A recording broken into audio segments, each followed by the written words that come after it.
বিভিন্ন ইউনিভার্সিটির vice chancellor তারা জামাতের লোক,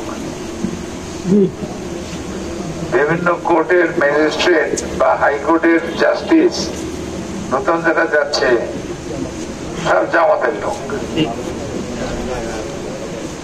আমি কিন্তু জামাতের বদনাম করতেছি না, আমি দুইটা জিনিস তফাৎ দেখাইতেছি যে আজকে আমাদের অন্তত পরিবেশের কাজ দেখেন, আমরা কি করি, বাস স্ট্যান্ড দখল করতেছি, আমরা লঞ্চ ঘাট দখল করতেছি, ফেরি ঘাট দখল করতেছি, আর জামাত ইউনিভার্সিটি দখল করতেছে।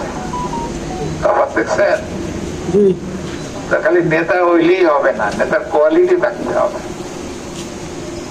যদি নেতা মনে করে যে চাঁদাবাজি করাই তার কাজ, দখলবাজি করাই তার কাজ, তাহলে আমাদের কাজ নেতৃত্ব দেবে কখন?